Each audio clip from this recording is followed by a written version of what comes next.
Una sola observación encendió una controversia que aún no se ha asentado. La Fraternidad Sacerdotal de San Pío X no es más que otra secta protestante. Esa afirmación no fue aceptada por todos, y la reacción que provocó ha terminado, para muchos observadores, barrido por completo la acusación original. Porque para un número considerable de católicos, la palabra protestante, lanzada en esta dirección específica, suena como un boomerang, y la pregunta que plantea, una vez que regresa, se invierte respecto a lo que se pretendía originalmente. ¿Y si el protestantismo hubiera entrado realmente en la Iglesia desde la otra dirección? Al final de este video se te presentarán dos argumentos directamente opuestos, cada lado lanzando exactamente la misma acusación al otro, y comprenderás por qué la verdadera cuestión en juego se oculta detrás de una sola palabra que ambos bandos están usando como arma sin que ninguno se detenga a examinar lo que la palabra realmente exige. Comencemos por los hechos, expuestos con claridad y sin exageración. En una declaración en vídeo grabada, el obispo Thomas Paprocki, de la diócesis de Springfield, Illinois, explicó lo que considera el verdadero problema de la fraternidad sacerdotal de San Pío X. Especifica con claridad que la misa en sí misma no es el problema. El problema, dice, es algo completamente distinto: desobedecer al Papa y rechazar las enseñanzas del Concilio Vaticano II. Y de ahí se sigue su conclusión más aguda. Al desobedecer al Papa y rechazar el concilio, argumenta, la fraternidad sacerdotal de San Pío X se ha convertido, en efecto, en otra secta protestante, una que se cree en lo correcto mientras insiste en que el Papa está equivocado. Añade un hecho impactante para apoyar su punto. Existen hoy 53.000 denominaciones cristianas distintas, y sin embargo Cristo fundó una sola iglesia. La multiplicación de grupos separados, argumenta, no reforma la Iglesia, la divide aún más. Este es el primer argumento, y en justicia no carece de fundamento. Hay un punto importante aquí que merece ser reconocido directamente. La desobediencia al Papa es genuinamente real en este caso. La fraternidad consagró obispos contra la voluntad explícita del pontífice, y eso es un asunto grave, no una mera tecnicidad menor que cualquiera de los dos lados de este debate pueda desechar. En este punto específico, el obispo toca algo genuinamente sensible y genuinamente serio. Pero aquí está el otro lado del argumento, el que invierte por completo el encuadre de la situación. Porque un número creciente de voces, incluidas algunas entre las más teológicamente cualificadas e institucionalmente respetadas de la Iglesia, han comenzado a argumentar que la verdadera protestantización no está ocurriendo donde Paprocki imagina que se localiza. Y estas voces no ofrecen impresiones vagas. Están ofreciendo ejemplos concretos y documentados. Recientemente en Alemania, por primera vez, 2 mujeres fueron nombradas para dirigir conjuntamente un decanato católico entero. Un sacerdote permanece vinculado a la estructura solo como moderador en una capacidad puramente canónica y formal, sin ningún rol de liderazgo sustantivo en la práctica. En su presentación formal, las 2 mujeres declararon que pretendían encarnar la sinodalidad de forma directa, gobernando juntas mientras escuchaban al Espíritu.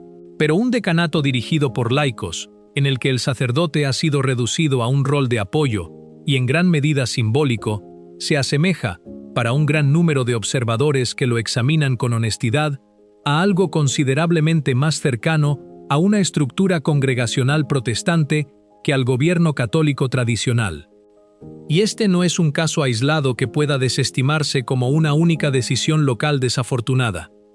Es la misma corriente más amplia que produjo Fiducia Supplicans, el documento que autoriza bendiciones para parejas en situaciones irregulares.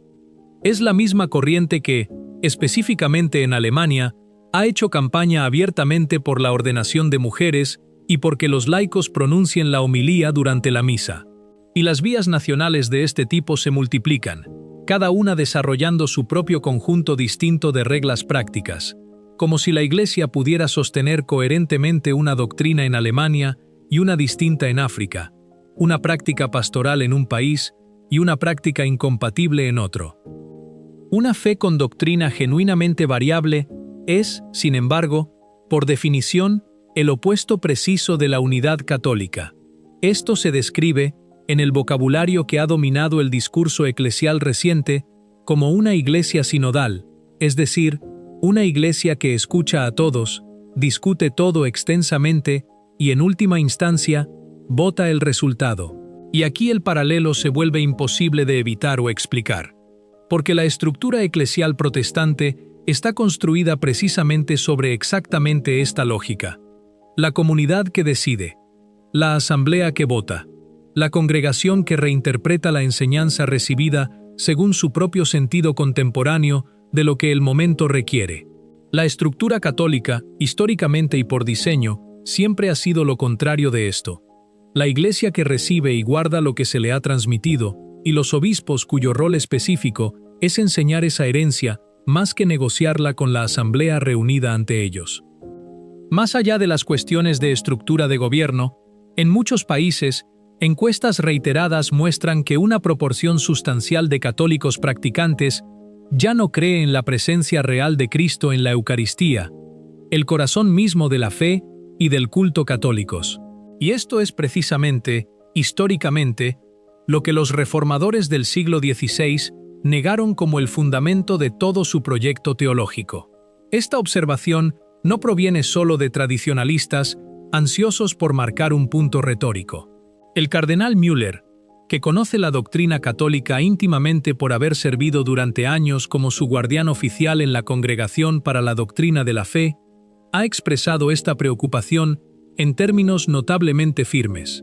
Respecto al camino sinodal alemán específicamente, Müller afirmó que ha emprendido un camino de protestantización y que los criterios fundamentales de la eclesiología católica se han perdido dentro de él. Estas son las palabras de un cardenal, pronunciadas con todo el peso de su antiguo cargo, no las palabras de un bloguero anónimo escribiendo desde los márgenes de los medios católicos. Y aquí la paradoja que produce toda esta situación se hace plenamente visible. Por un lado, se acusa a la fraternidad sacerdotal de San Pío X de ser protestante precisamente porque preserva todo lo que la Iglesia siempre ha hecho. La misa, sin cambios.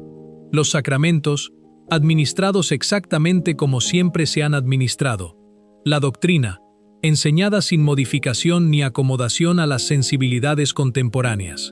Por el otro lado, se argumenta, se está construyendo visiblemente una iglesia distinta, una que genuinamente parece imitar patrones protestantes específicos en sus asambleas deliberativas, en laicos que asumen roles de gobierno antes reservados al clero ordenado, en nuevas formas de bendición introducidas mediante documentos como fiducia supplicans, y en un vocabulario cada vez más tomado del lenguaje del discurso de derechos seculares más que de la tradición teológica heredada de la propia Iglesia. Estas dos imágenes en competencia, colocadas directamente una al lado de la otra, no pueden ser ambas verdaderas al mismo tiempo de la manera en que cada lado las presenta. O bien la comunidad que no cambia nada es la genuinamente protestante, o bien la comunidad que está cambiando activamente todo es la genuinamente protestante. Ambas no pueden ocupar esa misma posición acusatoria al mismo tiempo sin que la palabra misma pierda todo significado coherente. Y el sentido común, en este punto específico, es razonablemente claro una vez que se examina con honestidad la historia real. Históricamente, el protestantismo nunca nació de quienes preservaron la misa de todos los tiempos sin cambios. Nació, precisa y específicamente, de quienes querían reformarla, simplificarla y reemplazar el altar por una mesa entendida principalmente como el lugar de una comida comunal compartida más que de un sacrificio. La etimología y la historia de la palabra importan aquí y no deben dejarse de lado. Hace 5 siglos, Lutero aspiraba a una iglesia más cercana a la gente ordinaria, despojada de lo que consideraba una distancia ceremonial excesiva entre el clero y los laicos. Se abolió el latín de la liturgia. Se redujeron los sacramentos tanto en número como en significación teológica. El altar fue reemplazado por una mesa que enfatizaba la comunión compartida sobre el sacrificio, y el sacerdote fue reformulado principalmente como el presidente de la asamblea más que como un hombre ordenado para ofrecer el sacrificio in persona Christi. Cualquiera que examine ciertas prácticas litúrgicas contemporáneas con ojos abiertos encontrará, sin necesidad de buscar demasiado, similitudes claras e inconfundibles con precisamente este patrón histórico. Detengámonos aquí, porque existe un riesgo real de avanzar demasiado rápido hacia una conclusión satisfactoria y, al hacerlo, pasar por alto algo más incómodo y más honesto que el cuadro completo realmente exige. Y la verdad, como tan a menudo ocurre en disputas de este tipo, resulta ser más inconveniente para todos los involucrados de lo que a cualquiera de los dos lados le gustaría que fuera su narrativa preferida. Compartimos la posición del obispo Paprocki en un punto que permanece enteramente válido independientemente de todo lo demás examinado en este video. Consagrar obispos sin el mandato del Papa es un acto genuinamente grave de desobediencia, y la fraternidad sacerdotal de San Pío X no está exenta de responsabilidad por haberlo cometido. Esto necesita ser reafirmado con claridad, más que permitir que desaparezca bajo el peso del contraargumento que le sigue. Afirmar, como ocasionalmente hacen algunas voces dentro o en torno a la órbita de la fraternidad, que solo ella constituye la verdadera Iglesia, mientras toda la estructura visible del catolicismo en otras partes ha caído en el error, conlleva un riesgo real y serio, y algunos individuos conectados a esta corriente tradicionalista más amplia han sucumbido de hecho exactamente a esa tentación. Una teología del remanente de este tipo, por comprensibles que sean las frustraciones que la producen, no puede reconciliarse con lo que la Iglesia Católica siempre ha enseñado sobre su propia indefectibilidad y sobre la promesa de que las puertas del infierno no prevalecerán contra ella. Pero reconozcamos, con igual honestidad e igual seriedad, la perspectiva ofrecida por el otro bando, porque es igual de pertinente y merece exactamente la misma escucha cuidadosa, más que ser desestimada como mera queja tradicionalista. Una iglesia que se remodela a sí misma según la lógica de asambleas, votos y modas mundanas pasajeras, traiciona su propia naturaleza de forma mucho más profunda que quienes simplemente continúan arrodillándose, exactamente como los católicos siempre se han arrodillado, sin exigir que la liturgia o la doctrina se adapten a las preferencias de cualquier momento histórico dado. La fidelidad a lo que se ha recibido no es, en sí misma, un acto de rebelión. Es la postura ordinaria y esperada de cualquiera que genuinamente cree que lo que se transmitió vino de Cristo más que de la propia creatividad teológica de cualquier generación particular. Así que quizá la palabra protestante, blandida como insulto por ambos bandos el uno contra el otro en estas últimas semanas, no aclara realmente nada en absoluto cuando se usa de esta manera. Se convierte, en cambio, en un arma conveniente blandida descuidadamente en todas direcciones, satisfactoria para cualquiera de los lados que la despliega en el calor de un argumento, pero que explica notablemente poco sobre lo que realmente está en juego debajo de la acusación. La verdadera pregunta que se debate aquí no es, al final, quién merece ser etiquetado como protestante y quién no. La pregunta real, y considerablemente más profunda, es esta: ¿quién permanece genuinamente fiel a la herencia que recibió y quién, por el contrario, remodela esa herencia según sus propias preferencias, su propio momento cultural y su propio sentido de lo que las sensibilidades contemporáneas requieren? Porque la fidelidad, entendida correctamente dentro de la tradición católica, no se mide ni por la obediencia formal y mecánica sola, ni por el simple apego al pasado por sí mismo, como si la antigüedad misma confiriera legitimidad automática a cualquier práctica dada. Se mide por una sola cosa, y solo una, expresada con la mayor claridad posible. ¿Preservas lo que recibiste o lo cambias según tu propio juicio sobre lo que el momento exige ahora? Esa es la prueba real, aplicable por igual y sin favoritismo a cada parte de esta disputa actual, tradicionalistas y progresistas por igual. Pero precisamente porque amamos a la Iglesia y amamos a su cabeza visible, el obispo de Roma, no podemos simplemente apartar la mirada de la paradoja que toda esta controversia ha expuesto. La acusación de protestantismo, tal como se está desplegando actualmente en la conversación católica de 2026, corre el riesgo de herir más a quien la lanza que a quien la recibe, una vez que se examina realmente el contexto histórico y teológico completo, más que darse por supuesto. Un obispo que dirige esta acusación específica contra una comunidad que no ha cambiado nada en su liturgia, su práctica sacramental o su contenido doctrinal, mientras permanece en gran medida en silencio sobre desarrollos en otras partes que guardan un parecido estructural considerablemente más cercano al patrón histórico real de la Reforma, se expone precisamente al tipo de escrutinio que este video acaba de recorrer en detalle. La palabra, una vez recogida y examinada con honestidad más que simplemente lanzada como insulto, no se queda donde se apuntó originalmente. Viaja de regreso hacia su fuente con una simetría incómoda, pero enteramente lógica. Así que, ¿qué queda entonces para quienes observamos todo esto desde fuera de las posiciones institucionales específicas ocupadas por obispos, cardenales y canonistas que en última instancia tendrán que adjudicar las dimensiones canónicas de esta disputa a través de los procesos propios de la Iglesia? Varias cosas permanecen ciertas y merecen ser declaradas con verdadera claridad más que dejarse vagas. Permanece cierto que la Iglesia no es un parlamento, y nunca lo será, independientemente de cuántos documentos, grupos de trabajo o asambleas sinodales intenten remodelar sus estructuras de gobierno según ese modelo.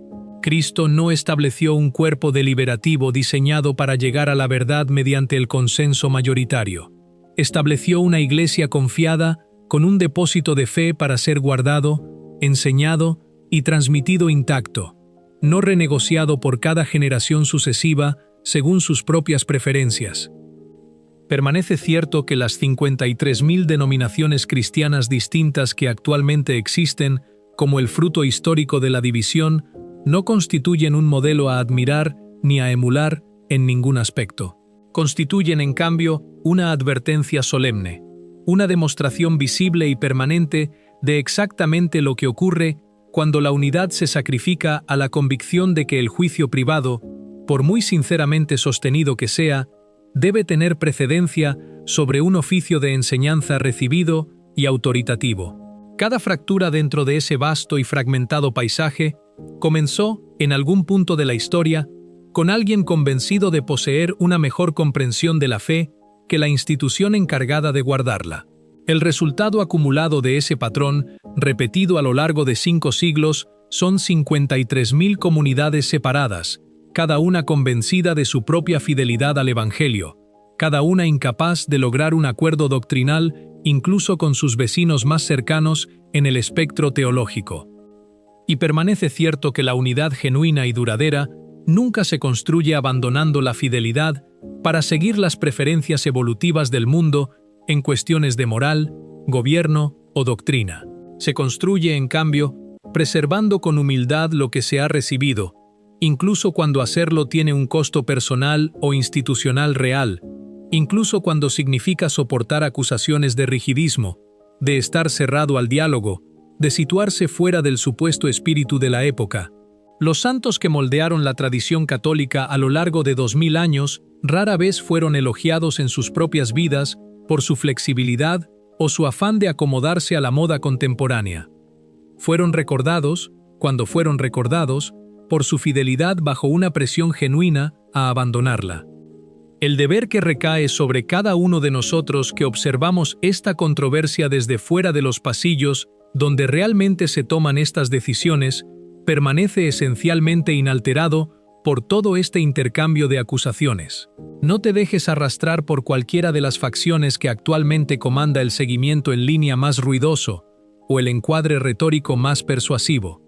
Regresa, en cambio, a lo que realmente es esencial: una misa celebrada con genuina reverencia y fervor, cualquiera que sea la forma litúrgica válida que adopte. La doctrina recibida íntegra y entera de los apóstoles a través de una cadena ininterrumpida de autoridad de enseñanza. Los sacramentos administrados válidamente y celebrados con la seriedad que su carácter sagrado exige. Aquí es donde se reconoce realmente a los católicos auténticos, en la sustancia de lo que creen y en cómo adoran, no en cualquiera de las etiquetas convenientes que se les lance o que ellos lancen en la controversia de una semana dada. Y permanece una oración, formulada aquí con la seriedad que genuinamente merece más que ofrecida como un mero cierre retórico.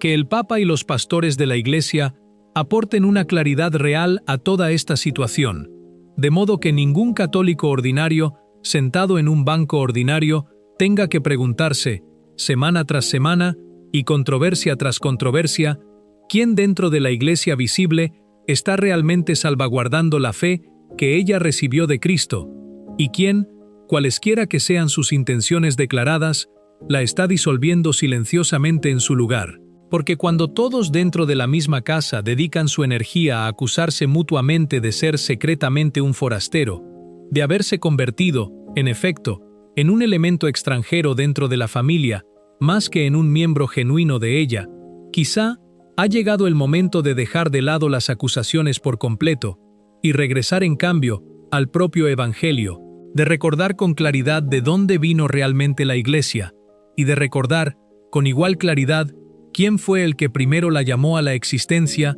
y le dio la misión que todavía lleva hoy. ¿Qué opinas tú? Deja un comentario abajo. Amén. Que Dios te bendiga.